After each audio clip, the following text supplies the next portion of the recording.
പൊന്നാരൻ്റെ മുത്തുമണികൾ അങ്ങോട്ട് നോക്കി. നമ്മളൊരു മൂച്ചയായിരുന്നത്. ഈ മൂച്ചയ്ക്ക് നമ്മളെ കഴിഞ്ഞ പ്രാവശ്യം കുറേ കാലമായിട്ട് ഈ മൂച്ച ഇവിടെ ഉണ്ടായിട്ട് ഒരു 10 കൊല്ലത്തിൻ്റെ മുകളിലായി. അപ്പോൾ ഇത് കായ്ക്കൂലായിരുന്നു. അപ്പോൾ ഇതിനൊരു ഇങ്ങനെ പറയണേട്ടിങ്ങനെ മൂതിരട്ട് കൊടുത്താൽ മതി, മൂതിരട്ട് കൊടുത്താൽ മതിയാണ്.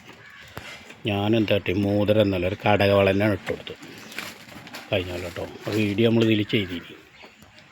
അപ്പോൾ മൂച്ചി ഇപ്രാവശ്യം അന്ന് നോക്കുമ്പോൾ പൂവിട്ടിരുന്നു കേട്ടോ. ഇതുവരെ പൂടാത്ത മൂച്ചയായിരുന്നു. നിങ്ങൾ അവിടെയൊക്കെ എങ്ങനെ ഇപ്പോൾ കാട്ടിത്തരാം. മൂച്ചിൻ്റെ മുകൾ ഭാഗത്തു കൂടെയൊക്കെ പൂ വന്നിട്ടുണ്ട് കേട്ടോ. നല്ല പൂവിട്ടിരുന്നു കേട്ടോ. അപ്പോൾ നിങ്ങളെല്ലാവരും ഇങ്ങനെ കായ്ച്ചാത്ത മൂച്ചിയോ പ്ലാവോ എന്തെങ്കിലും സംഭവം ഉണ്ടെങ്കിൽ വെട്ടിത്തിരുത്തിട്ട് ഇതിൻ്റെ തൊലി ഉണ്ടല്ലോ അവിടെ കട്ട് ചെയ്ത് കൊടുക്കുക. ചുറ്റോറം കട്ട് ചെയ്ത് ഇങ്ങനെ കട്ട് ചെയ്താണ് കൊടുത്താലേ നിങ്ങളെ മൂച്ചി കായ്ച്ചിട്ടോ. സംഭവം സത്യമാണ് തോന്നിട്ട് ആൾക്കാർ പറയണത്. ഏതായാലും നമ്മളെ മൂച്ചി കായ്ച്ചിരിക്കണം. അപ്പോൾ ഈ സന്തോഷം നിങ്ങളെയും കൂടി അറിയിക്കുകയാണ്. അൽഹംദുലില്ലാ.